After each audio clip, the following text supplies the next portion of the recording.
Good day and welcome. When I start, I greet you in the wonderful name of Jesus, my King and my Savior. Grace, mercy, and peace from God the Father, the Lord Jesus Christ, and His wonderful Holy Spirit. Amen. Amen. Wow, wow, wow. Praise the Lord. Today is Father's Day on our calendar. And on behalf of all children, in the name of Jesus, I would like to wish all fathers, and those are all fathers, a happy and blessed Father's Day with a word from the Lord in Ephesians chapter 6, verse 1 to 4. Not to the fathers, but to the children. It reads as follows. Children, obey your parents in the Lord, for this is right. Honor your father and mother. Amen. And to the fathers, I want to say on behalf of children, of stepchildren, half children, spiritual children, whoever it is, where you are a father in a father position, I want to say on behalf of the children, dear Dad, you are not only my father but also my best friend. May you be your children's best friend. Thank you for everything you do for me. You are worth more than gold. Amen. And that is to our fathers. Let's close our eyes. Let's pray. Father, I come to you in the wonderful name of Jesus this morning, and I honor you as my Father first, my Father in heaven, my most important Father. You are the Alpha and the Omega. Lord, you are the ruler of all creation. You are the King of glory. Your voice is powerful, yet full of mercy. You are the God of wonders. You are a consuming fire. You are the King of kings. You are God of Israel, God of peace, God of mercy and abundancy. You are a strong tower. You are the rose of Sharon, the lily of the valley, more beautiful than 1,000. You are the bright morning star. You are the Lion of Zion. You are my shepherd. You are the God who restores my soul. You are my Father. Thank you, Lord. And Lord, for everyone else, everyone with his unique problems, his or her unique problem, financial problems, sickness, I bring all of them to you and say, Lord, have mercy on everyone. Where we experienced death in the last week, Lord, bring your peace and calmness. And thank you, Lord, for you being God, my God, and that everything in my hand is in your hand. Thank you, Lord. Lord, bless everyone according to your riches in Christ. Everyone who's been faithful in their tithes and offerings. Thank you, Lord, for receiving those tithes and offerings. Thank you, Lord, for those seeds being planted in fertile ground this morning. Bless everyone in Jesus' name.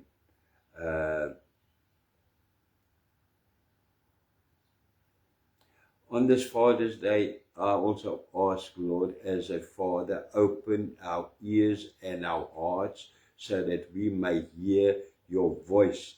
Help us to listen as fathers and mothers and children this morning, and give us wisdom to live out your truth.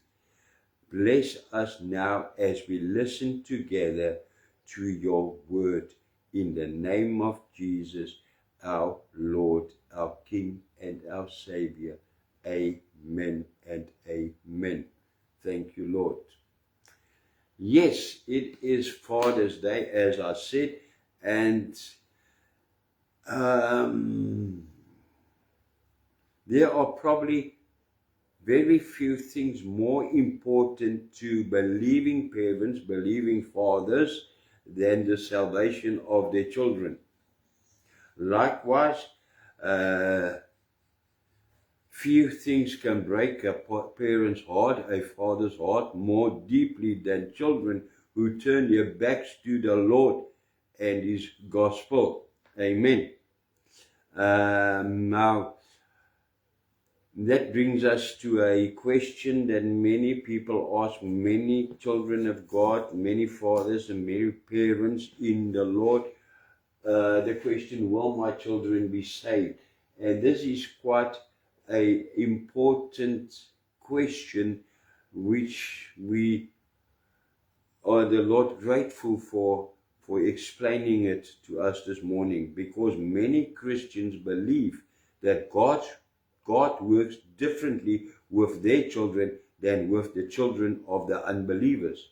It's almost as God has two sets of standards, one for believers' children and one for the unbelievers' children. They base this on a particular understanding of the covenant of grace. The problem, apart from the fact that there is no biblical basis for such a view, is that so many who grow up in Christian homes eventually abandon their Christian upbringing or never progress beyond a mere cultural form of Christianity. Now, when it comes to the salvation of their children, many people, or parents should I say, turn to 1 Corinthians chapter 7 verse 14. It reads as follows: for the unbelieving husband is sanctified through his wife, and the unbelieving wife is sanctified through her husband. Otherwise your children would be unclean, but as it is, they are holy. Now, this verse can bring a lot of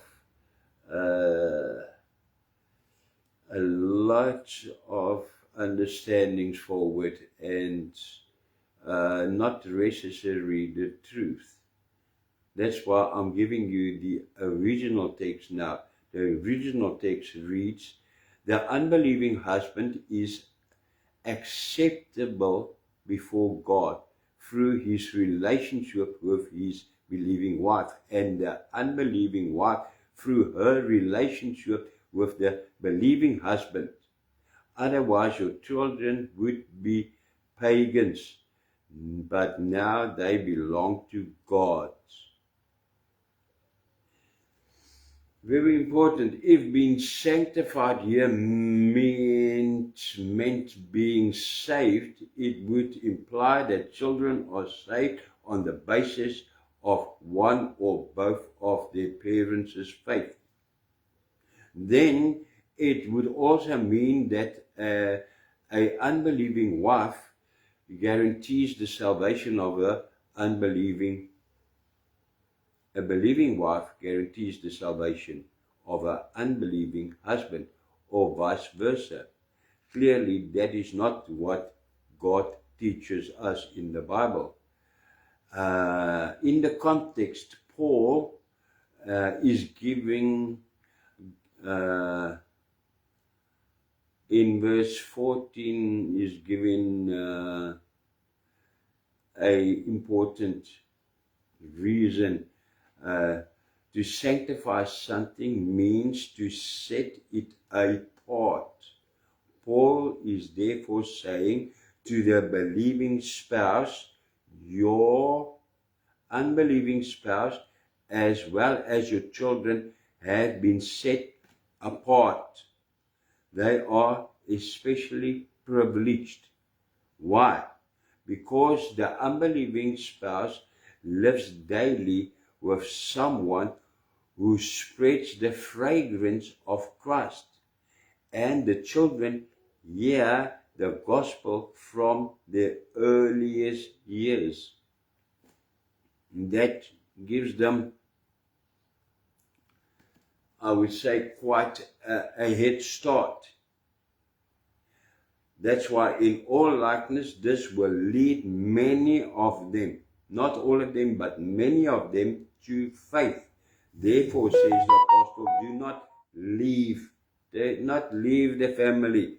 The Lord wants to use you in their lives to save them. Such an explanation makes perfect sense then. Almost everyone who comes to faith does so through what? Contact with one or more Christians. That is a fact. This is especially true within the family. Experience and observation confirms this repeatedly. The principle of two seemingly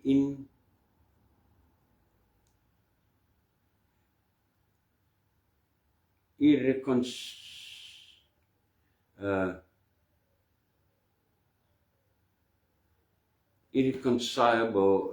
truths in Scripture is something every Christian must learn well. The first is the principle that God normally works through means. The term through refers to God's indirect way of working, using circumstances, instruments, people, and situations to accomplish His purposes. In particular, God uses His children as instruments and co-workers in His service. This means there is actually a continuous connection between the things God does. One thing leads to another. There is generally a relationship of cause and effect. What does this say about us and our children? First, the Christian's instruction, teaching, and example children receives at home play a significant role in the conversion and commitment of many people. Therefore, we have good biblical grounds for trusting that the Lord will use our example and our teachings in the salvation of our children. Thank you, Lord. Amen. Secondly, the prayers of God's people are woven into the outworking of His eternal plan, including parents' prayers for their children. Yeah, we enjoy the wonderful privilege of being God's co-workers. But this also places a serious responsibility on us to pray. Very important. To encourage us toward faithful prayer for the coming of His kingdom. The Lord promises to hear and answer our prayers. Amen. Hallelujah. Thank you, Lord.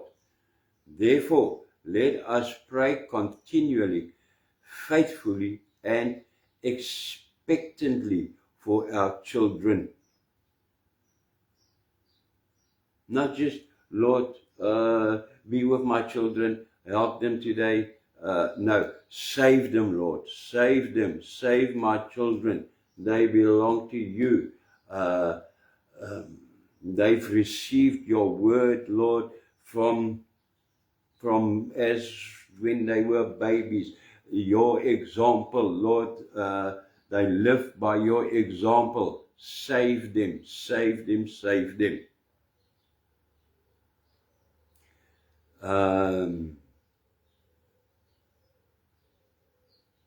It also applies to adult children who do not yet serve the Lord. Lord, save them. For the same reason, save them. Then second, the principle of human and individual responsibility. When it comes to human responsibility, Ezekiel 18 may be the clearest chapter in Scripture.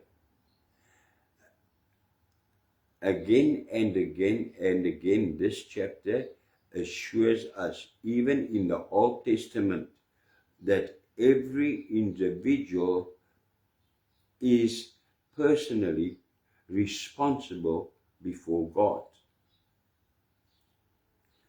The basic principle is stated in verse 20. It reads, "The soul who sins shall die. The son shall not bear the guilt of the father, nor the father bear the guilt of the son. The righteous shall be upon him. The righteousness of the righteous shall be upon him, and the wickedness of the wicked shall be upon himself." Amen. What does this mean for us and our children? First, parents who neglect their duty to raise their children according to biblical principles should not be surprised if they later reap bitter fruit in their lives, in the lives of their descendants. This also applies to the responsibility of prayer. Second, children who reject the devoted teaching, example, and guidance of godly parents should not expect to escape the righteous and terrifying judgment of God. Finish. That's it. And third, Ezekiel 18 contains one of the most moving calls to repentance in all of Scripture, in verses 23, 30, 31, and 32. The Lord takes no pleasure in the death of a sinner. Should I repeat that? The Lord takes no pleasure in the death of a sinner. Rather, He delights in repentance and the life that follows. Therefore, let every one of us who is guilty, whether parent or child, repent sincerely. Remember, repentance has a way of spreading outwards. The closest you are, often profound. Those closest to you, often profoundly are often profoundly affected for good, that they also come to repentance and to rebirth. Do you realize the long-term effects your repentance or your hardness of heart may have on your children and even future generations. You are responsible for your children and their children and their children and their children and 10 generations after you, because it goes from the one to the other one.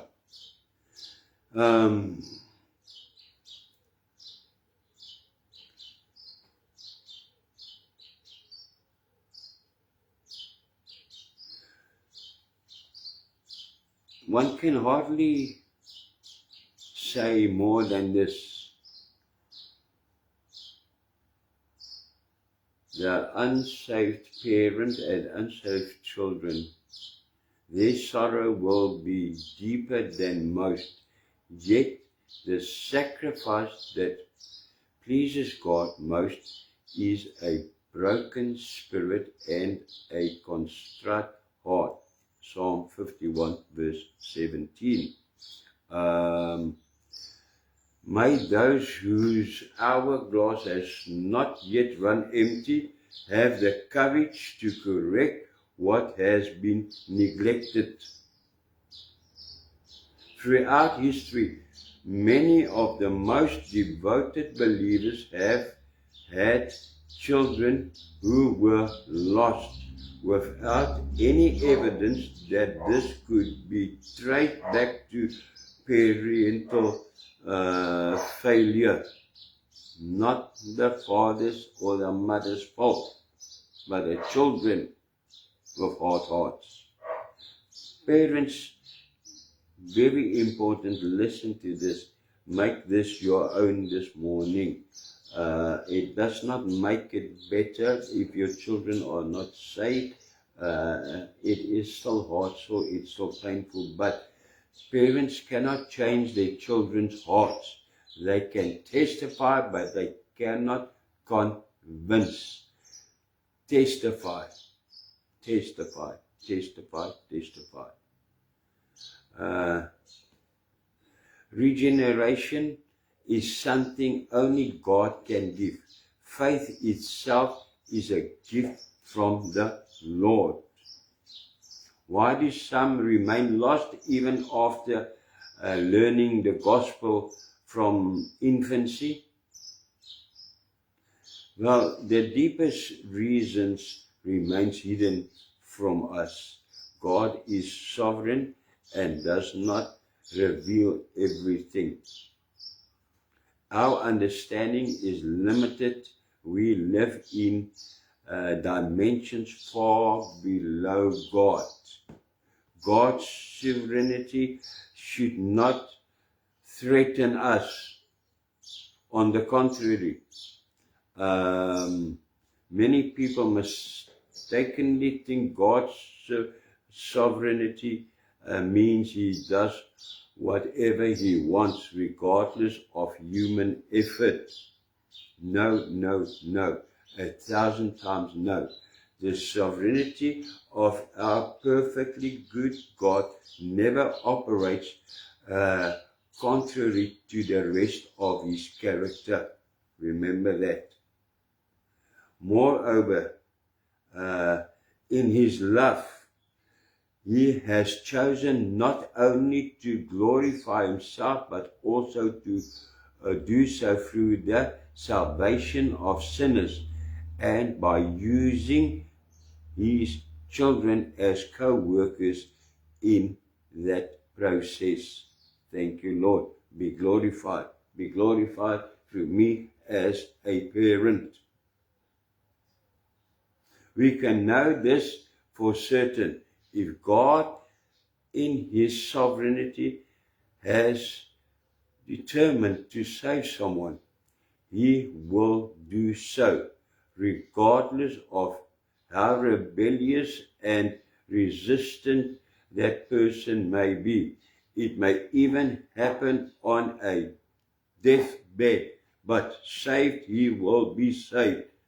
You just grow them up, sow the seeds, the flavor, the character of Jesus in their lives, it will come up sometime. It will. I promise you in the name of Jesus.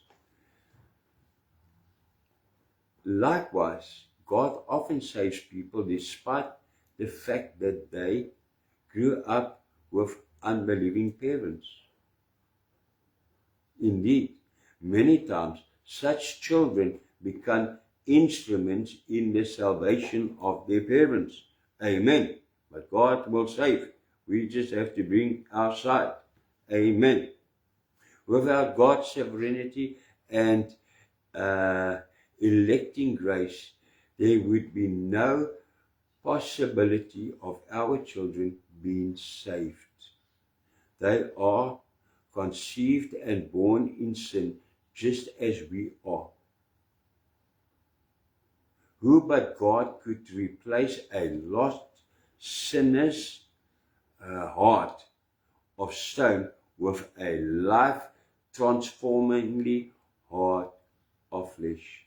Who else but God? No one.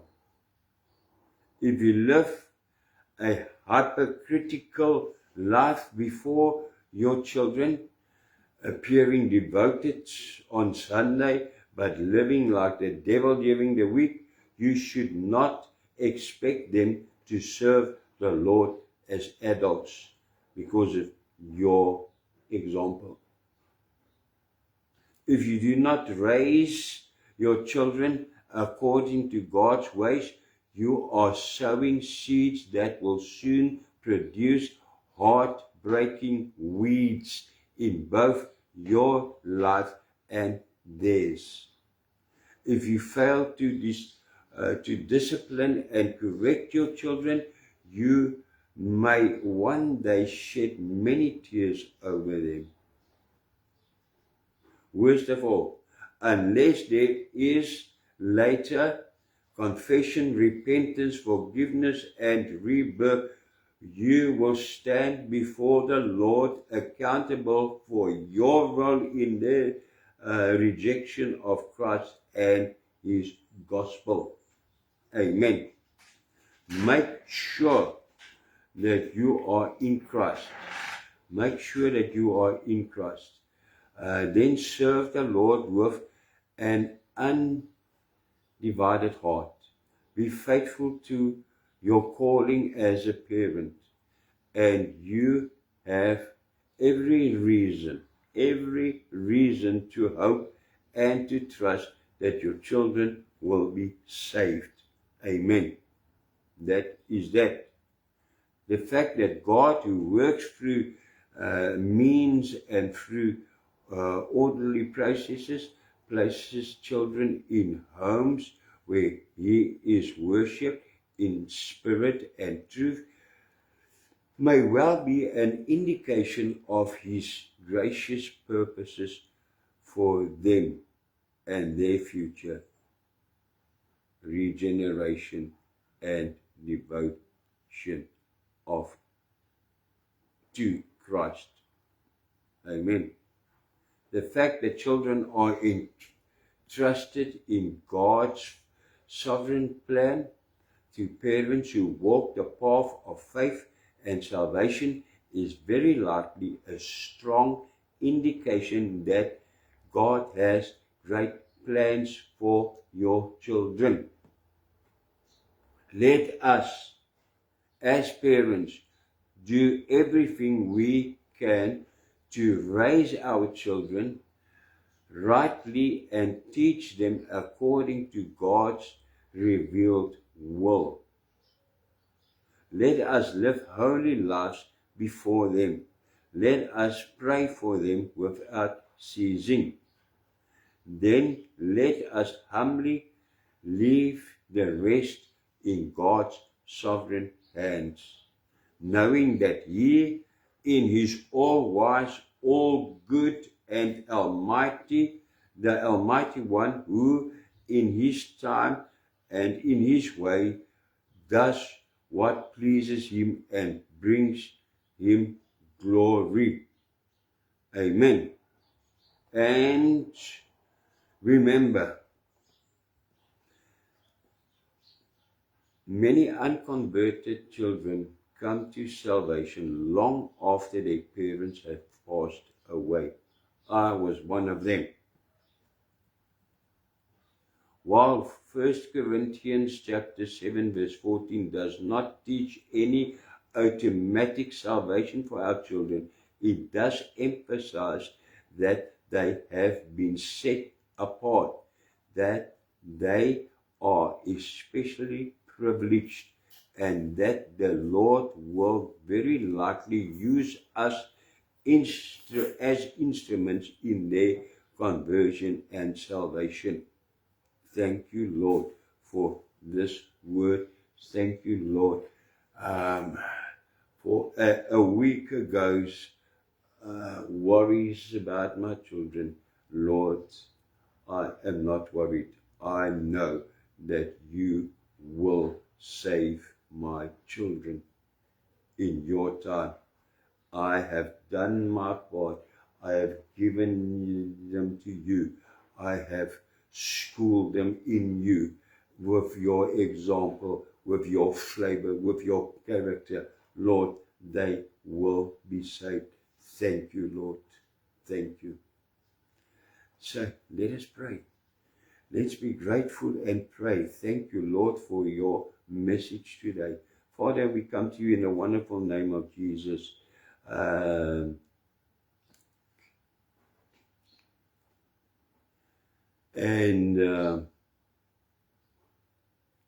Lord, I present myself as well as my children. Give their names to the Lord now. Say their names.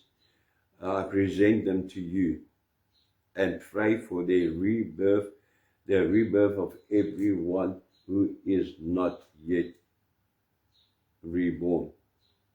Lord, lead and empower me with your Holy Spirit to live holy. Remind me to pray without cease for my children, and to modestly leave the rest in your sovereign hand, with the knowledge that you, the all-wise, all-good, and Almighty One, will do in your time and in your way what desires and glorify you. Thank you, Lord, that my children are safe in your hands, and that they will be saved in your hands. I praise you. I am so grateful, Lord. Save them in your time. Yes, I would love it to see them, Lord, before me in my time, Lord, in the next week that they are saved. But save them in your time. Put them apart. They were put apart when they were small. You still have them there, put apart for you. Take them, make them yours. In Jesus' name, amen. Amen and amen. Praise the Lord. Thank you, Lord. Glory to you. And that is that. Thank you, Lord. Once again, thank you, Father, for this message, for clearance this morning. On this Father's Day, thank you, Lord. You are so unbelievably good, Lord. Receive the blessing of the Lord in Hebrew and then in English. Yerecho cheta Adonai dishmarecha, Ya'er Adonai pawanilecha vechochonechta, Yesa Adonai pawanilecha ve'asem lecha, Shalom. The Lord will bless you and keep you. The Lord will turn towards you, be gracious to you, will take you, put you up there in His hands, save you, and give you peace. Amen, amen, amen. Until next time, praise the Lord. Oh, I know.